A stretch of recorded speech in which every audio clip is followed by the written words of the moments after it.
Derecho, la estafa, Bernard Madoff y la crisis de Estados Unidos en 2008. Introducción. Este es otro libro de la serie Historia Criminal y versa sobre los estafadores, siguiendo al inicial, titulado El Petiso Orejudo, asesino serial. 1. En los crímenes de estafa no corre la sangre, excepto la de alguna víctima agobiada por la repentina miseria y la desesperanza, que termina suicidándose. Pero no hay mutilaciones ni rituales, ni cadáveres ni escenarios escabrosos. Aunque sí existen los despachos alfombrados, un amueblamiento vintage proporcionado por el arquitecto de moda, y en exposición se muestran los cuadros originales de artistas renombrados, armando el escenario propicio para mostrar y ostentar poder y riqueza e instalar una atmósfera de confianza al eventual inversor. Los estafadores también tienen un específico modus operandi que los caracteriza. En estos crímenes los damnificados pueden contarse por miles y hasta por cientos de miles. Son los crímenes de guante blanco, perpetrados por los estafadores, que en muchos casos, haciendo abuso de su posición privilegiada en la sociedad en que se mueven y usando recursos cuasi legales, o directamente ilegales, terminan cruzando esa frontera, dejando una larga estela de perjudicados. Cualquier recurso es bueno si sirve para alcanzar sus intereses espurios. Estos individuos forman parte de la élite del poder. Y no es casual esta definición que se refiere al título de un libro paradigmático en el análisis sociológico de las sociedades. Esta clase social de dirigentes, a la cual se refiere Juan José Sebrelli, como la clase alta, hace habitual el consumo ostentoso. Confiesa Sebrelli que sus opiniones derivaban de la lectura de Teoría de la clase ociosa, 1899, de Thorstein Veblen. Dice Sebrelli en el primer capítulo del libro citado, debe concederse a la sociología que las contradicciones de las luchas sociales, la cohesión y la conciencia de una clase no son vividas en forma directa e inmediata por todos sus miembros, sino a través de una compleja y sutil red de mediaciones. Cada uno vive y conoce su situación en la sociedad a través de su pertenencia a una pluralidad de instituciones o grupos colectivos. Queda entonces claro, que cada individuo se adscribe a la clase social a la que pertenece y muestra a través de símbolos reconocibles su pertenencia, en una especie de fetichismo, que se vuelca en la integridad de su persona. De este párrafo precedente surge la interesante definición del medio pelo que Arturo Jauretche utilizó como título de su obra, y citando a Tobías Garzón en su diccionario de argentinismos, dice así, aplícase a las personas de sangre o linaje sospechoso o de oscura condición social, que pretenden aparentar más de lo que son.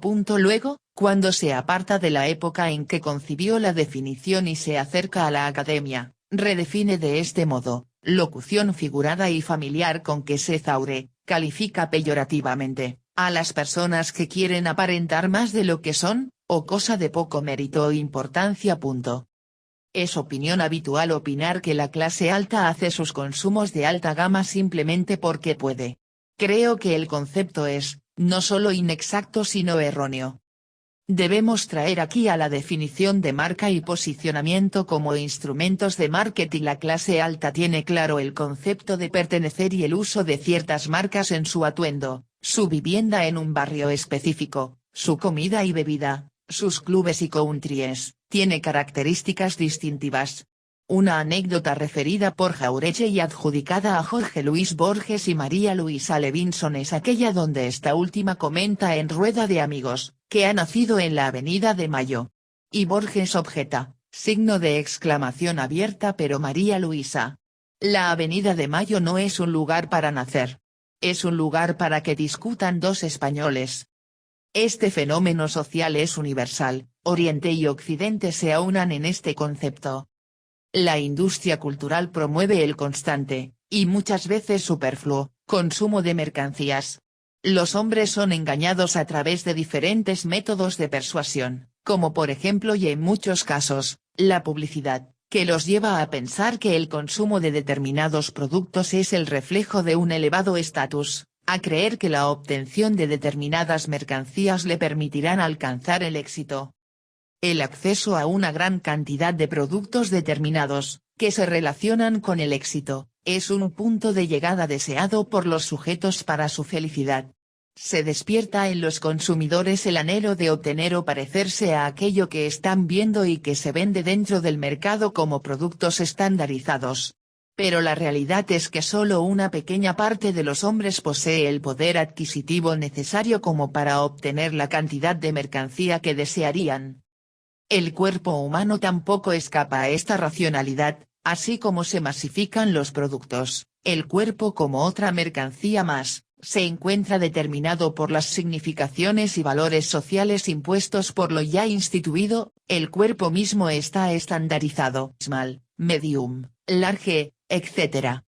La sociedad se ha convertido en receptora de imágenes y los sujetos difícilmente se resisten, aceptando pasivamente lo que el sistema impone. En la economía clásica, el número de productos era limitado y cada producto tenía un rol claro en la vida del consumidor. En la sociedad moderna, debido a la multiplicación del número y las variaciones de los productos, hace que todos resulten parecidos y pierdan su significado. Ante esta pérdida de diferenciación, los productos buscan nuevas significaciones, donde el consumidor las hace suyas a través de las marcas. Se gana valor simbólico a través de ellas. Algunos productos pierden existencia tangible y ganan poder intangible para crear mundos imaginarios. Los productos adquieren una ilimitada vida simbólica a través de la marca. La marca funciona como depositaria de las necesidades, expectativas, sueños y aspiraciones de millones de consumidores. Los productos dejan de servir a fines prácticos para convertirse en significados y la marca en su identidad. Frente a la saturación del mercado, debido a la oferta multiplicada de productos, la diferenciación se produce a través de la marca, que le agrega valor. Mientras los productos trabajan en el orden físico y acotado a las necesidades, las marcas trabajan en el orden simbólico del deseo. La marca es el valor agregado que se le ofrece a los consumidores. Es una huella, un rasgo, un signo que distingue un producto de otro para reconocerlo. La indiferenciación de los productos lleva un mayor peso en la dirección de las marcas. Los consumidores, quizás no puedan distinguir un producto de otro, pero tienen percepciones claramente definidas entre las distintas marcas. La marca hace la diferencia, rompe el anonimato de la indiferenciación material, donde todo da igual, para inaugurar un universo simbólico donde cada objeto es único. La marca construye una promesa. La marca se convierte en el último bastión que defiende la diferenciación y construye mundos sorprendentes para perseguir los cambiantes deseos del consumidor. Con respecto a su naturaleza semiótica, su principal función es inventar un universo de significación.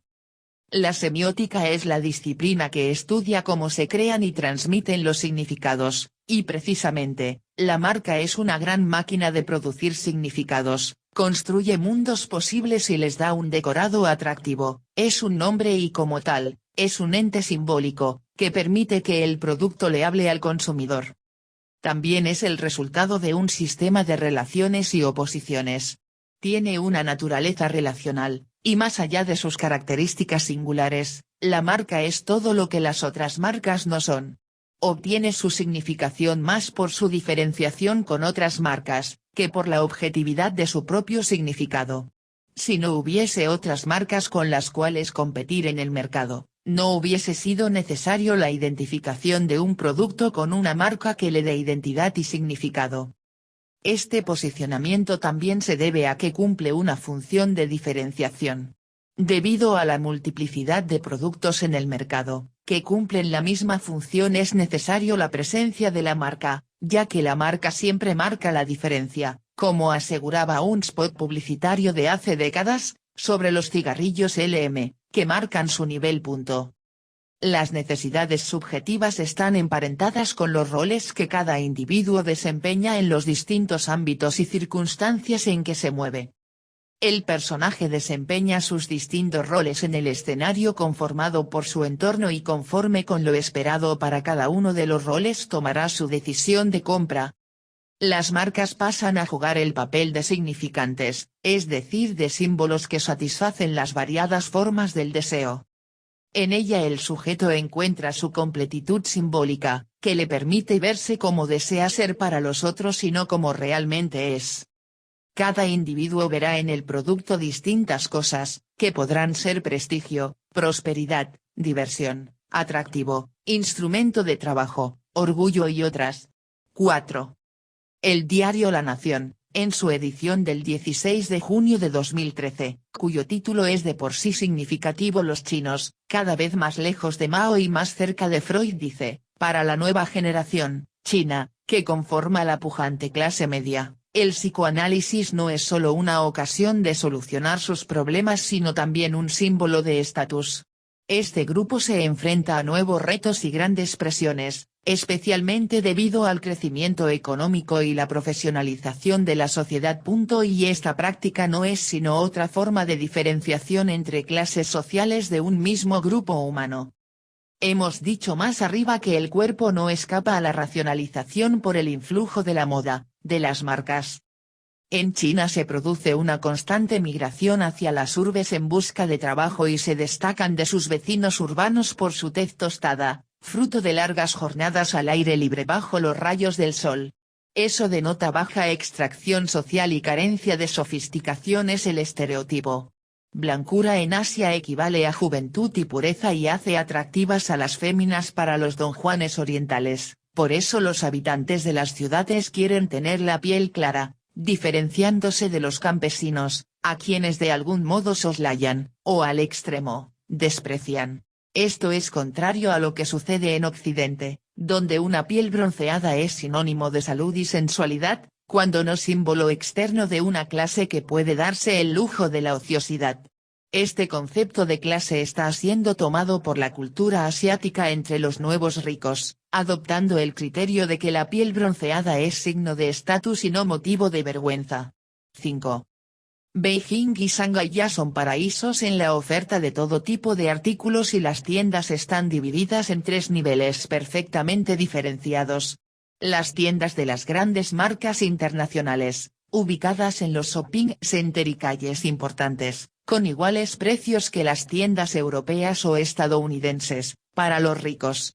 Luego las tiendas de productos con marcas chinas, ubicadas en calles sin tanto glamour y alejadas del centro de la ciudad para las clases medias, y por último los barrios donde se venden falsificaciones de todo tipo. 6. Es claro que la industria cultural estandariza los comportamientos humanos a lo largo y ancho del mundo.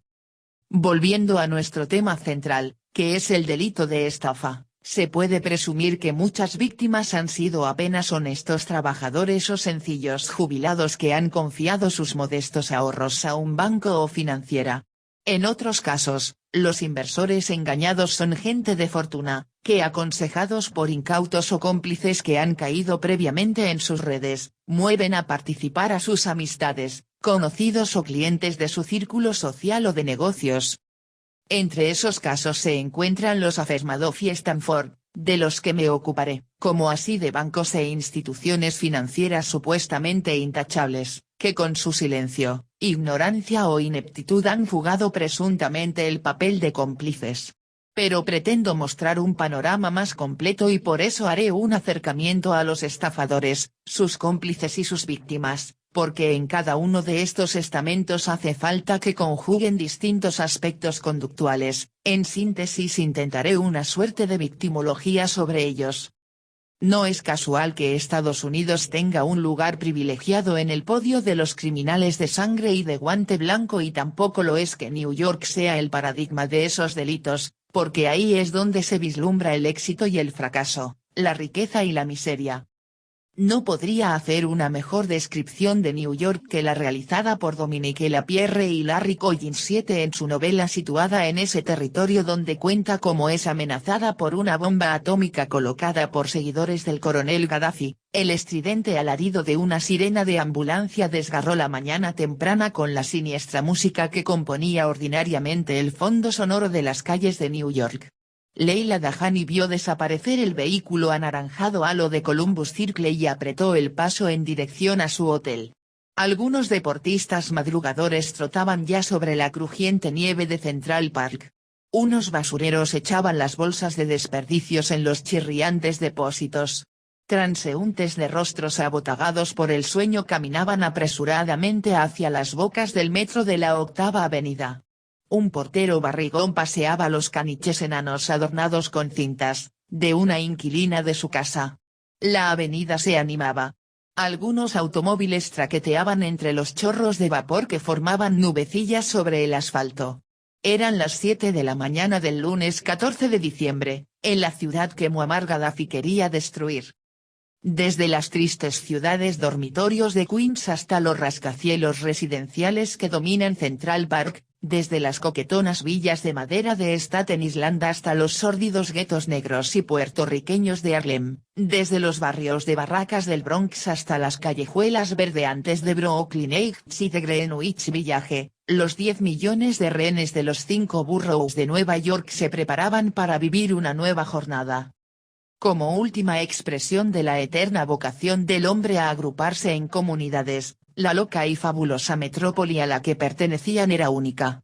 Nueva York no se parecía a ninguna otra ciudad del planeta. Era la ciudad por antonomasia, puro ejemplo de todo lo mejor y lo peor que había podido producir la civilización urbana. La ciudad a la que Leila y sus hermanos se disponían a borrar del mapa era un fabuloso microcosmos, una torre de Babel donde todas las razas, todos los pueblos y todas las religiones del mundo estaban representados. En Nueva York había el triple de negros que en Gabón, casi tantos judíos como en todo Israel, más puertorriqueños que en San Juan, más italianos que en Palermo, más irlandeses que en Cork. Casi todo lo que había engendrado el universo había dejado allí alguna huella, olores de Shanghái, gritos de Nápoles, efluvios de cerveza muniquesa, tantans africanos, gaitas escocesas, montones de periódicos en yiddish, en árabe, en croata y en otras 22 lenguas distintas, jardines japoneses con sus cerezos en flor. Tibetanos, jemer, vascos, gallegos, circasianos, kurdos, grupos de todas las comunidades oprimidas de la tierra, había elegido allí su domicilio para pregonar su dolor. Sus barrios superpoblados albergaban 3.600 lugares de oración, entre ellos 1.250 sinagogas y 442 iglesias católicas, así como 1.810 templos diversos, uno para cada culto, secta y religión profesados por el hombre en la eterna busca de su creador. Resplandeciente, mugrienta, imprevisible, era una ciudad de contrastes y de contradicciones, de promesas y de esperanzas frustradas. Nueva York era el corazón de la ciudad capitalista, un símbolo de riqueza insuperable, y sin embargo su hacienda andaba tan mal que ni siquiera llegaba a pagar los intereses de sus empréstitos. Nueva York contaba con los equipos médicos más modernos del mundo, pero muchos pobres que no tenían medios para servirse de ellos, morían diariamente por falta de cuidados y la mortalidad infantil en el South Bronx era más elevada que en los bústees de Calcuta. Nueva York tenía una universidad gratuita cuyo número de estudiantes superaba la población de muchas grandes ciudades, y sin embargo había 1 millón de neoyorquinos que ni siquiera sabían hablar inglés. Como los faraones de Egipto, los griegos de la antigüedad y los franceses del Segundo Imperio habían inventado un estilo arquitectónico para su respectiva época, así también los neoyorquinos de la edad del acero pulimentado y del vidrio teñido habían marcado con el sello de su genio constructor el panorama urbano del mundo. Pero alrededor de los suntuosos rascacielos del Bajo y Medio Manhattan, se extendían las horribles junglas urbanas donde 800.000 viviendas infringían todos los reglamentos de sanidad y de seguridad. Nueva York era incapaz de ofrecer un techo a todos sus habitantes, pero 30.000 viviendas eran abandonadas cada año, arruinadas o incendiadas, con el consentimiento de los propietarios, más seguros de cobrar el seguro que los alquileres de sus inquilinos. De este modo habían desaparecido cientos de hectáreas de casas, casi tantas como las que había destruido en Londres las bombas de Hitler durante el Blitz. Ninguna otra metrópoli del mundo ofrecía a sus habitantes tantas ocasiones de enriquecerse, ni una mayor variedad de ventajas culturales. Sus museos, el Metropolitan, el Modern, el Whitney, el Guggenheim guardaban más impresionistas que el Louvre, más Botticellis que Florencia, más Rembrandt que Ámsterdam. Nueva York era el banquero, el modista, el cineasta, el maniquí, el fotógrafo de América, su editor, su agente de publicidad, su novelista, su músico, su pintor. Sus teatros, sus salas de concierto, de ballet, de ópera, de opereta, de comedias musicales de ópera rock, y de revistas sexy, sus clubes de jazz, sus espectáculos de ensayo, eran otras tantas incubadoras donde se alimentaba el gusto y el pensamiento de todo un continente. Todas las cocinas del mundo, desde la armenia hasta la coreana, se degustaban en los 20.000 restaurantes de la ciudad, pollos tandoori del Punjab, chi kebab del Líbano, pasteles de soja de Vietnam, caracoles de Borgoña, enchiladas de México, sukiyaki del Japón, bacalaitos de Puerto Rico. Sus 70.000 almacenes y boutiques ofrecían todo lo que el insaciable apetito del hombre podía soñar en adquirir. Una Biblia de Gutenberg costaba $2 millones en una librería de la calle 46, las más bellas piedras preciosas, en las casas de los diamanteros asídicos de Negra Levita de la calle 47, Goyas y Renoirs, en las galerías de la calle 57, trajes de noche de Yacie Onassis y zapatos de Joan Crawford, aparatos de ultrasonidos para alejar a los ratones, melones llegados directamente del Caballón, enjambres de abejas vivas, filetes de oso del Himalaya. Pero entre tantas riquezas subsistían islotes inimaginables de miseria y violencia. 1 millón de parados neoyorquinos vivían de la caridad municipal. Cientos de miles de negros y puertorriqueños se apretujaban en alucinantes guetos sin agua ni electricidad, roídos por la decrepitud, el fuego y la desesperación, y donde no tenían una probabilidad entre 20 de morir de muerte natural. Para estos olvidados de la gran sociedad, el apocalipsis estaba ya allí, con sus cuadros surrealistas de parados jugando al dominó en almacenes sin puertas ni ventanas, y de niños negros durmiendo entre la chatarra de coches desmontados. Las calles peligrosas de Nueva York albergaban a la mitad de los drogadictos de América. Sus comisarías de policía registraban una urgencia cada segundo, un robo cada 3 minutos, un atraco cada cuarto de hora, 2 violaciones y un asesinato cada 5 horas, un suicidio y una muerte por sobredosis de droga cada 7 horas. 20.000 prostitutas, más de las que podían encontrarse en París, Londres, Roma y Tokio juntas hacían de Nueva York la capital mundial del desenfreno y del vicio. Sus lupanares rascacielos como los 9 pisos de los baños de Luxor, sus innumerables hoteles de tolerancia, salones de masajes, clubes nocturnos sexys y salas de espectáculos obscenos y de fortuna, ofrecían una gama completa de servicios, desde la simple exhibición hasta las orgías sadomasoquistas más extravagantes. La inmensa metrópoli condenada a muerte por Gaddafi tenía en realidad rostros, los oasis debajo y del medio Manhattan, espléndidos y vertiginosos templos del capitalismo y del éxito, mundo resplandeciente de riquezas y placeres, de discotecas excéntricas, de suntuosos penthouses dominando Central Park, de banquetes a la luz de las velas en las cimas de cristal de los rascacielos, candelabros de Park Avenue, de monstruosos automóviles negros con teléfono y televisión. Pero estaban también los tristes barrios obreros de Queens, del Bronx, de Brooklyn, inexorablemente roídos por el cáncer de los vecinos pueblos de barracas de negros y puertorriqueños. Y estaban las necrópolis del South Bronx, de Brownsville, del norte de Harlem, barrios fantasmas destripados, bombardeados, calcinados, saqueados. Y estaba también una cuarta Nueva York, una ciudad nómada de 3,5 millones de personas que venían diariamente a apretujarse en los 15 kilómetros cuadrados de rascacielos al sur del Central Park. Este lunes por la mañana, interminables hileras de luciérnagas brillaban ya en la red de autopistas y de vías rápidas que convergían hacia Manhattan. En todo el contorno, hasta decenas de kilómetros, las estaciones de centenares de pequeñas ciudades y pueblos de Long Island, de Nueva Jersey, de Connecticut, de Pensilvania, se llenaban de hormigas con cuello blanco que iban a trabajar a Manhattan. Financieros, banqueros, agentes de cambio y bolsa, aseguradores, directores de emisoras de radio y de televisión, agentes de publicidad, abogados, eran, en sus jaulas de acero y cristal, los administradores del imperio de la Roma americana. Sin duda, Wall Street era aún considerado como la encarnación de Satanás para los marxistas de todo el mundo, sin duda el dios dólar había perdido su gloriosa supremacía de ayer.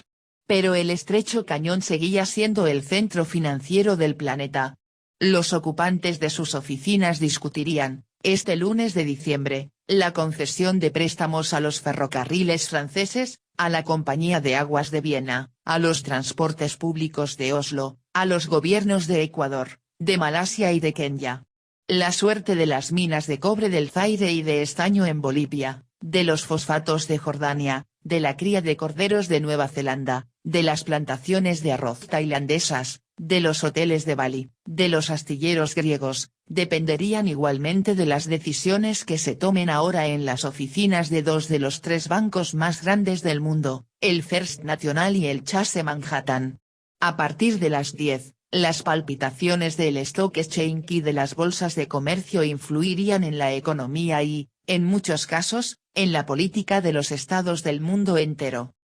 En lo alto de sus torres de Mid Manhattan, las tres grandes cadenas nacionales de televisión ideaban los programas que determinaban los valores, influían en los comportamientos y modificaban las jerarquías sociales en los rincones más remotos de la Tierra. Símbolos del impacto del nuevo imperialismo cultural emanando de estas fábricas de películas, los muchachos de Buenos Aires y los yaules de Marrakech chupaban caramelos a la manera de Kojak, colegialas japonesas se suicidaban desesperadas, porque no podían parecerse a las heroínas de Los Ángeles de Charlie.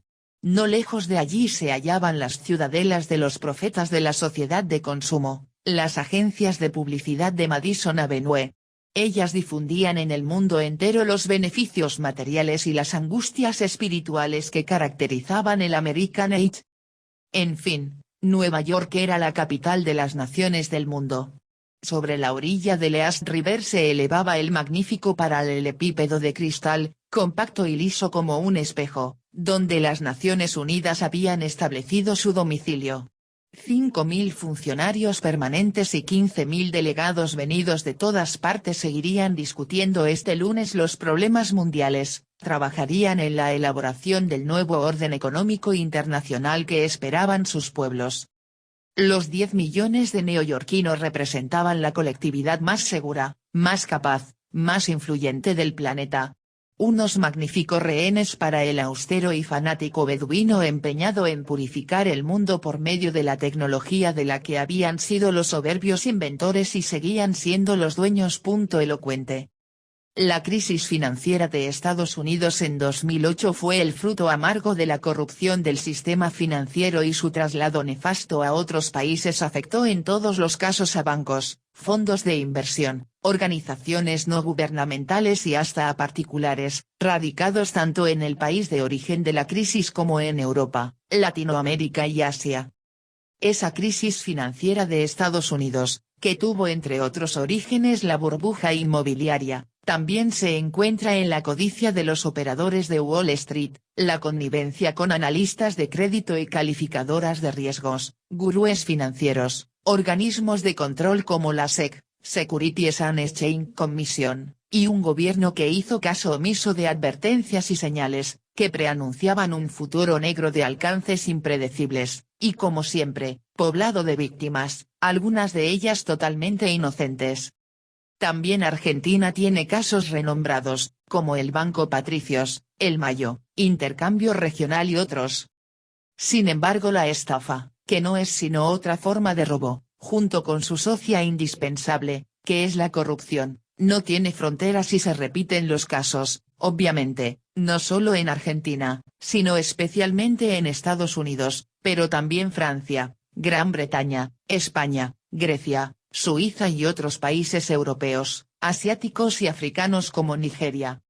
También me acercaré a operadores de bolsa inescrupulosos y en parte empujados por el deseo del éxito y reconocimiento con que los premiaría su entorno teniendo sus miras en los bonus por resultado, que arriesgaron y perdieron fortunas de sus administrados.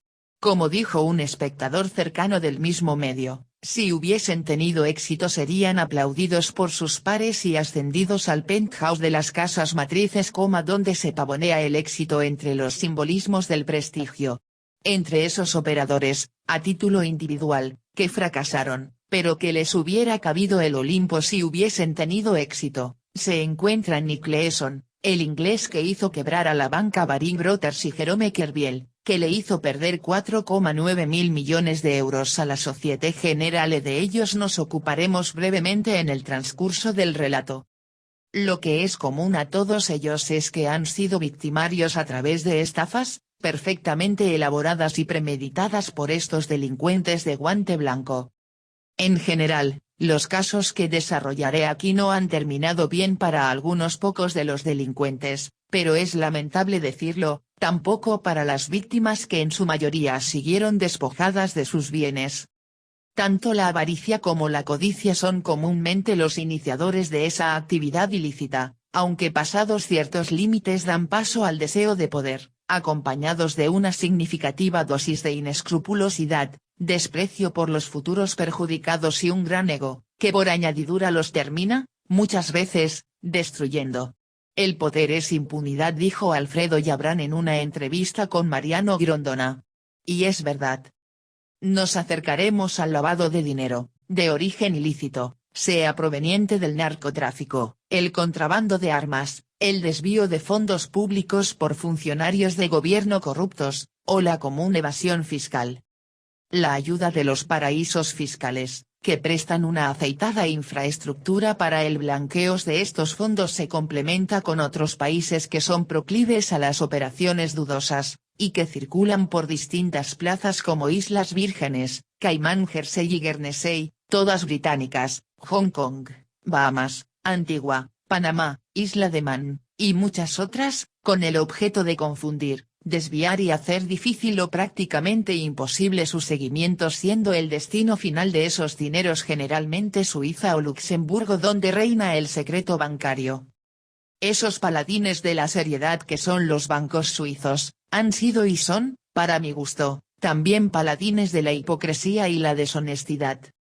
La entidad financiera emblemática en este caso es UBSA, Unión de Bancos Suizos. Sus funcionarios viajaron en múltiples oportunidades a Estados Unidos y proporcionaron a empresarios los canales para fugar su dinero sucio del país usando la intermediación de los paraísos fiscales y terminando en las bóvedas de Suiza, cobrando por ello suculentas comisiones. Las economías que han visto fugarse esos fondos negros, que no han tributado los impuestos correspondientes o son fruto de operaciones ilícitas, muchas veces toman medidas denominadas blanqueo de capitales, con el objeto de atraer de vuelta esas divisas e incorporarlas al circuito legal. Una enorme mayoría, si no la totalidad de los países, les cobran a los blanqueadores algún tributo por los fondos reingresados, con alguna ventaja o perdón parcial o moratoria para la erogación de los impuestos evadidos. No es el caso de Argentina, donde los blanqueos han sido utilizados, entre otros usos, para beneficiar a los amigos del poder, usualmente por medio de testaferros para hacer lícito lo ilícito y encima gratis. En Argentina, este particular modo del blanqueo de capitales fue votado por la mayoría parlamentaria adicta al gobierno de los Kirchner, en mayo de 2013, sin sonrojarse por la corrupción que salpica en forma permanente a una significativa cantidad de los miembros del Poder Ejecutivo y denunciada por medios periodísticos acusados de ser la corpo, denominación usada para mencionar especialmente a los diarios Clarín y La Nación o a periodistas como Jorge Lanata y Marcelo Longobardi. Otras de las motivaciones es señalada por La Nación, en su edición del 16 de junio de 2013 en el artículo de Néstor Scibón a los dueños de la pelota, donde dice textualmente, la misma necesidad y urgencia de divisas, agregamos, por la significativa caída de las reservas, fue la que llevó al gobierno de CFK a sancionar en tiempo récord el controvertido blanqueo de dólares negros a partir del 1 de julio. Y la propia AFIP, que en el verano enviaba sabuesos a puertos y aeropuertos para interceptar la fuga de esos dólares, en este invierno les tenderá una alfombra roja para que regresen libres de impuestos. La compañía aseguradora AI, American International Group, de Estados Unidos estando al borde de la insolvencia fue ayudada por el gobierno de Obama con $85.000 millones para evitar que cayera en la insolvencia. Luego de ello, sus ejecutivos cobraron bonus por millones de dólares, como si su gestión hubiese sido súper exitosa. Un senador yanqui llegó a declarar que esos funcionarios lo mejor que podían hacer era suicidarse y el clamor de la gente pasaba porque se había usado el dinero de los contribuyentes para que buena parte entrara en los bolsillos de estos sinvergüenzas.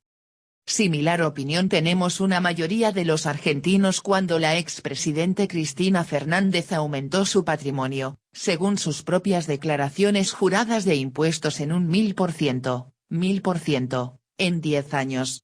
Nos acoge el presentimiento de que su crecimiento patrimonial fue obtenido con el dinero de nuestros bolsillos. Mientras que en su verborragia declamaba sobre la justicia social y la distribución equitativa del ingreso nacional en un país corroído por la inflación, podemos ver cómo aumentan la pobreza y la indigencia, el narcotráfico, las villas miserias y sobre todo la inseguridad, que no cesan de crecer y no hay miras de ponerle escoto. La inseguridad creciente en la realidad cotidiana la ejemplificamos a través del comentario de un ciudadano común, que solo tiene algo de relevancia deportiva y que vivió algún tiempo en el extranjero. El exjugador de fútbol de Boca Juniors Pablo Mouche, cuando militaba en un equipo turco, y luego de ser sujeto de un robo mientras vacacionaba en Argentina, lo motivó a escribir en Twitter: ¿qué puedo decir de este país de mierda que no podés salir a la calle tranquilo y que encima la policía mira y no hace nada? Y abundando agregó: estas cosas me dan más fuerza para no volver más a este país de mierda que tenemos. De cualquier modo no cumplió, hoy está nuevamente en Argentina.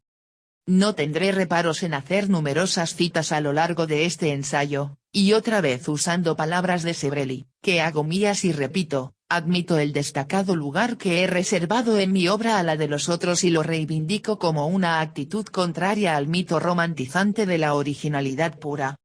Por lo tanto y por anticipado agradezco a los citados, porque ellos han sido parte integral de este ensayo sobre los estafadores. El estafador ve al mundo como un escenario. Y él se ve como el titiritero. Criminal means. Conducta criminal. 1.1 El delito. Mal es el término que determina la carencia de bondad que debe tener un ente según su naturaleza o destino. De esta forma, el mal es el valor otorgado a algo que reúne dicha característica, en oportunidades apartándose de lo lícito o honesto, perpetrando desgracia o calamidad, convirtiéndose en consecuencia en malo. 8. Tanto el mal como el bien constituyen una dualidad inserta en todas las culturas y por ende en el hombre que participa de ellas. Los estándares morales del comportamiento humano ubican a esa dualidad en las antípodas uno del otro. Los mismos pueden ser reconocidos por la sociedad estrictamente como comportamientos inmorales pero no punibles, pero cuando esta conciencia social sobre el hecho inmoral se introduce en el sistema legal, se constituye en delito, dando lugar al juicio y castigo del transgresor.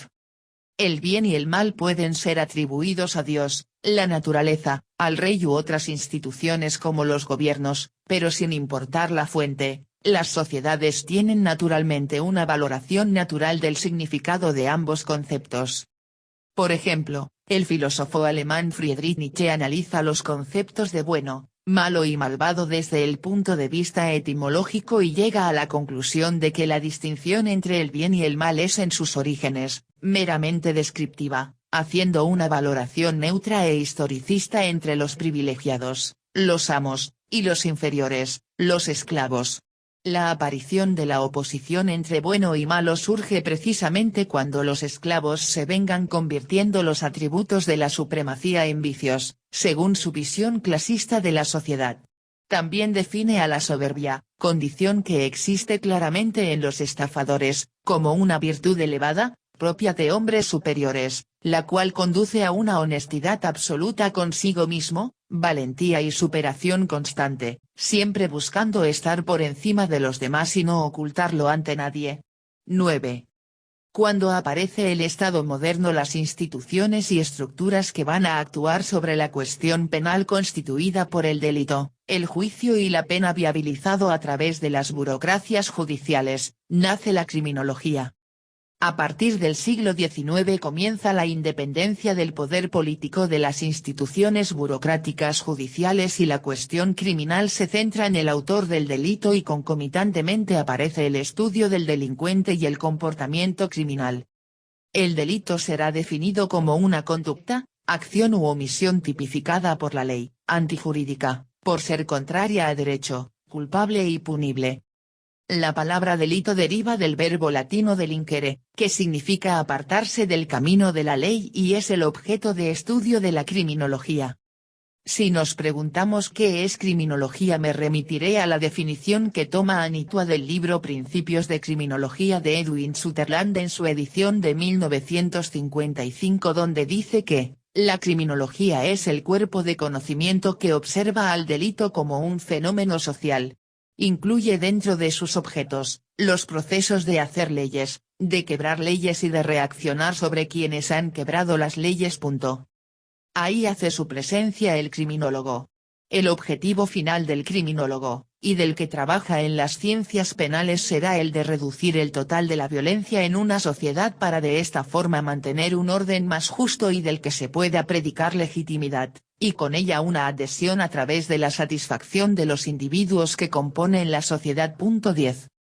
No es nuestro objetivo discurrir sobre criminología, sino enfocarnos en la conducta desviada de alta ocurrencia en los círculos financieros mundiales, en los individuos e instituciones que manejan esa compleja red de movimientos financieros, que merced a la globalización se extienden por todo el mundo, sin excepciones, por lo cual puede considerarse a estos delitos como internacionales. Y por tal motivo es que las acciones de estos sujetos atañen a los estados, que deben controlarlos adecuadamente, cosa que frecuentemente no sucede y da lugar a que avispados financistas tiendan sus redes a la caza de incautos, con la complicidad de los organismos de control, que miran para otro lado por interés, ignorancia o ineptitud, perjudicando de ese modo a los inversores convertidos en víctimas, en algunos casos inocentes y en otros víctimas de su propia codicia. Por lo tanto, más adelante haremos alusión a las escuelas criminológicas sobre el comportamiento desviado a título ilustrativo con el objeto de tener una visión sobre las más destacadas. Los delitos que veremos desarrollarse en este trabajo son clasificados por el derecho penal dentro de los delitos contra la propiedad, entre ellos la estafa. También caen dentro de la esfera de los delitos contra el orden público, donde se observan la instigación a cometer delitos y la asociación ilícita, porque es necesario entender que en las estafas financieras es imposible actuar solo, sino que debe ser acompañada por una vasta red de cómplices por acción u omisión, completándose con la connivencia y el ocultamiento. Solo queda como excepción las pequeñas estafas domésticas. El delito de estafa también alcanza con suma frecuencia a los delitos contra la administración pública, debido a la habitualidad del fraude al fisco y la evasión impositiva. La estafa es un delito intencional en el cual el delincuente daña el patrimonio ajeno, valiéndose de engaños o aprovechamiento del error de la víctima, en forma previa al hecho determinante con el objeto de obtener ilícitamente un lucro indebido. Los controles laxos internos y externos, la existencia de personal mal capacitado, la documentación confusa, una legislación deficiente, son entre otros, los motivos para la malversación de activos de una empresa, fraudes internos, y la presentación de información financiera fraudulenta como acto intencionado a los fines de mostrar una situación normal y ocultar las anomalías ante los inversores. También la oferta de rendimientos, en algunos casos inusuales o levemente superiores pero constantes como fue el caso de Madoff, conformando estos y otros factores adicionales la base de lo que constituyen los fraudes externos. Es claro que este ensayo está dirigido a mostrar delitos financieros y haremos hincapié sobre la mayor estafa de la historia, montada por Bernard Madoff, sin soslayar la actuación de otros estafadores donde los montos involucrados han tenido menor cuantía pero no menos difusión. Y así como nos acercaremos a la psicología de los estafadores, es importante destacar que tanto el estafador como los estafados tienen, por lo general, un condimento común, que es la avaricia y la codicia.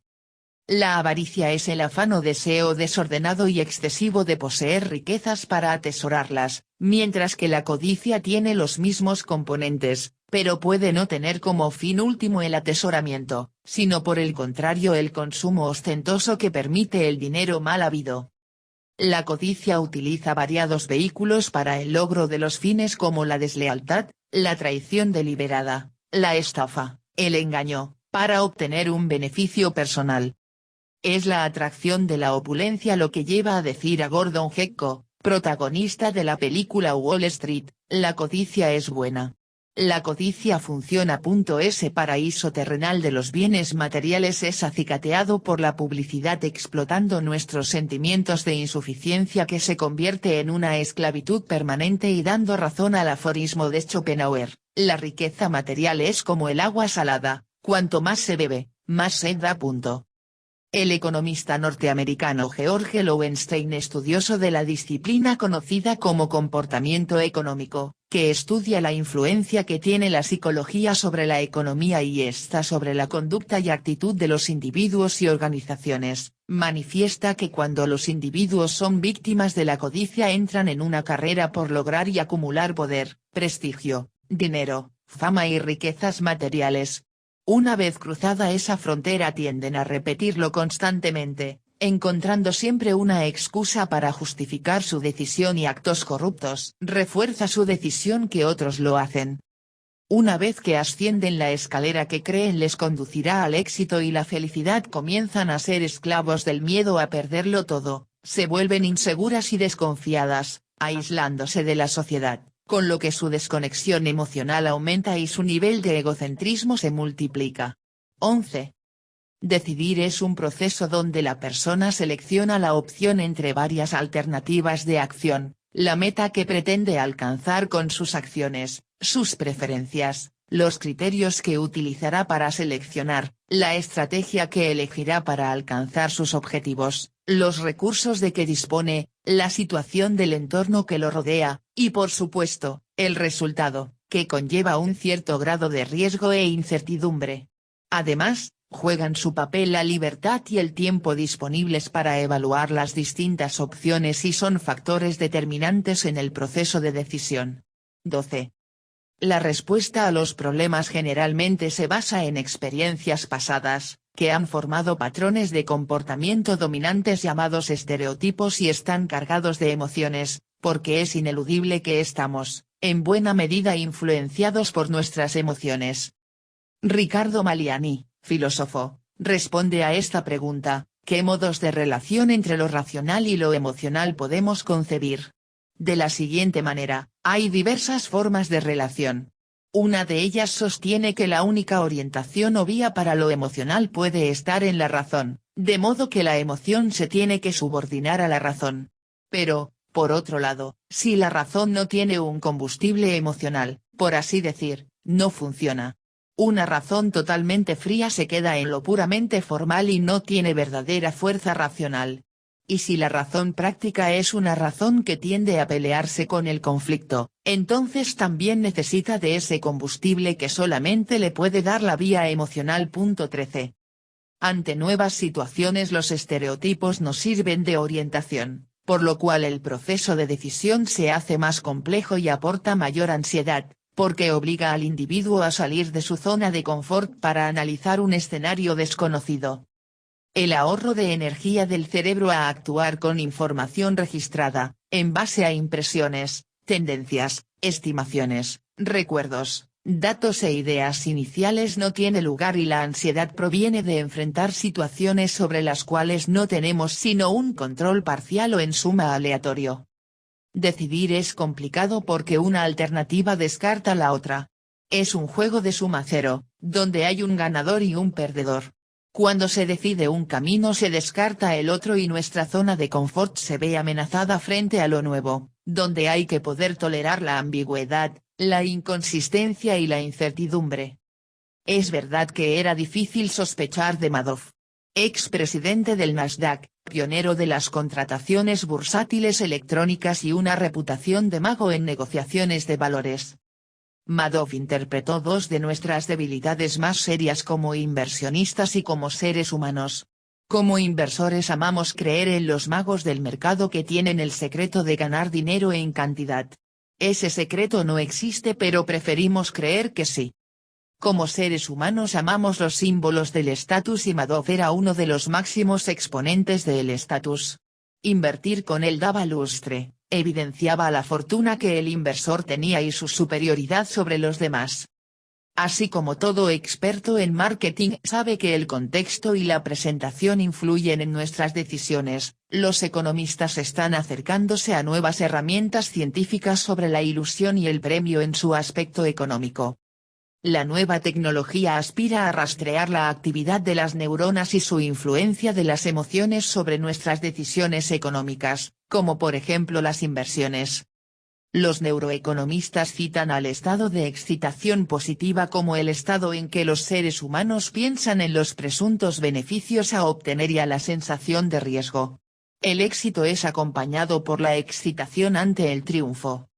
Camelia Kunen y Brian Knudson, investigadores de la Universidad de Stanford, han descubierto que la gente es más proclive a correr un riesgo tonto cuando el cerebro muestra este tipo de excitación.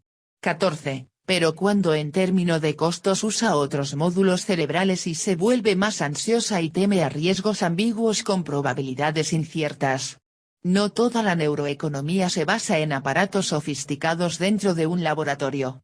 Andrew W. Lo, profesor de la Sloan School of Management del MIT, aplicó técnicas similares a las del polígrafo a agentes que operan con acciones bursátiles para ver cómo afectan el comportamiento del mercado la ansiedad y el temor. Es menester decir que los escépticos dudan que la neuroeconomía explique fenómenos del mundo real, máxime que los estudios se hacen en condiciones de laboratorio sin la afectación de los estímulos que el entorno fáctico proporciona. El estudio del comportamiento desviado tiene varias escuelas criminológicas, oponiéndose o complementándose entre sí. Una corriente está encarnada por los estudios biologicistas y antropológicos, de los cuales las figuras relevantes son Lombroso, Ferri y Garófalo, con gran predicamento en Argentina y a la que se adscribieron Ramos Mejía e ingenieros. Esta corriente ha quedado superada por estudios que dieron lugar a nuevos paradigmas sobre la cuestión criminal. La teoría de la anomia surge a través de estudios de Emile Durkheim XV en su investigación sobre las repercusiones sociopatológicas que trae la división social del trabajo, y se lo reconoce como el fundador de la escuela clásica. Expone Durkheim que en una sociedad con un alto grado de división del trabajo, las diferentes partes ya no son similares, sino relacionadas unas con otras en sus funciones, así como los diferentes órganos de un ser viviente. De ahí deriva que se la catalogue como una teoría organicista, por la alusión al organismo humano. Saca como conclusión que en semejantes sociedades con gran diferenciación de funciones se verifica un debilitamiento de la conciencia colectiva y una mayor acentuación de las diferencias individuales. Anomia es, entonces, el estado de desintegración social originado por el hecho de que la creciente división del trabajo obstaculiza cada vez más un contacto lo suficientemente eficaz entre los obreros, y por lo tanto, una relación social satisfactoria. 16 Marx abordaría este tópico como alienación. De este modo el concepto de anomia es presentado como las antípodas de la solidaridad orgánica. En la obra El suicidio 17 continúa desarrollando el concepto de anomia por el descubrimiento de que tanto en épocas de prosperidad como de depresión económica aumentan las tasas de suicidio, debido a que las personas no pueden satisfacer sus aspiraciones con los medios disponibles. Esos dos periodos económicos opuestos que acarrean inestabilidad y producen el derrumbe de las normas colectivas. La anomia es un estado social que está caracterizado por un debilitamiento general de la conciencia colectiva, en la cual se ven poco claros los fines del accionar de la sociedad. Merton, continuador de Durkheim medio siglo después, hace el intento de desarrollar una teoría general del comportamiento desviado. Teoriza que si la posibilidad de adaptación se concibe entre los opuestos aceptación o rechazo de las metas o los medios, entonces se arriba a 4 tipos de adaptación individual, ampliado con un adicional.